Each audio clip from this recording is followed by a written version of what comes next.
কি তো রাহাকে ভ্যাকসিন দেওয়া শেষ, তারপরে রাহা ঘুমিয়ে গেছে, যেহেতু ওই যে দেখালাম অ্যানেস্থেসিয়াটা ছিল সেজন্য খুব একটা কান্নাকাটি করেনি। মাশাল্লাহ সে আজকে খুবই চুপচাপ ছিল।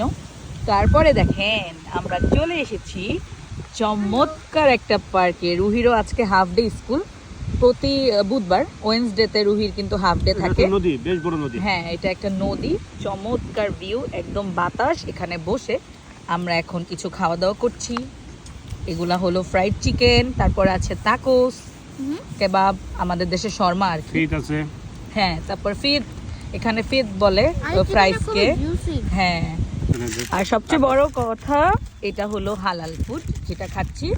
এখানে আপনার যদি ইউরোপে এসে কেউ কনফিউজিং এ পড়ে যান যে হালাল কোনটা, তো যেখানে এই তাকোস দেখবেন বা বড় করে তাকোস লেখা দেখবেন সেটাই কিন্তু হালাল দোকান, একদম বুঝে নেবেন। বাঙালি ভাইদের অনেক সময় হয়, আরবিদের হয়, তো এটা মুসলিমদের, এবং হালাল লেখাই থাকে। হয়তো বা বাইরে বড় করে লেখা না থাকলেও ভিতরে ছোটখাটো পেয়ে যাবেন, তাই মানে পাওয়া যায়। ইউরোপেও কিন্তু অনেক হালাল দোকান রয়েছে, মজার মজার জিনিসও পাওয়া যায়। তো এটা আর কি বললাম। তো আমরা চেষ্টা করি সব সময় বাইরে গেলে তাকোস যেখানে লেখা ওইটা খুঁজতে, ওইটা পেয়ে গেলেই আমরা হালাল খাবার পেয়ে যাই। আর এটা খেতে কিন্তু অনেক মজা। হ্যাঁ, কেমন লাগছে বলো? এটা প্রথমে এসে আমাদের এতটা ভাল লাগতো না, ঠিক না? কিন্তু এখন অনেক মজা লাগে। আমরা এটাই খাই বেশিরভাগ বাইরে বের হলে। আর আমি তো ফ্রাইড চিকেন, হ্যাঁ আমি চিকেন লাভার। রুহি কি লাভার বলো? পিজা। হ্যাঁ, আমরা হালাল পিজাও খুঁজে বের করি, খাই।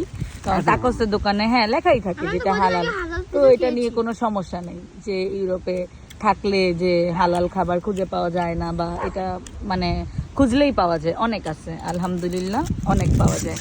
তো এই আর কি, এখন আমরা খাবো, এনজয় করব, তাই না? তো ভালোই লাগছে, ওয়েদারটা এত সুন্দর, এত সুন্দর। রাহাও ঘুমাচ্ছে, আমাদেরকে টাইম দিয়েছে যে নাও তোমরা একটু এনজয় করো।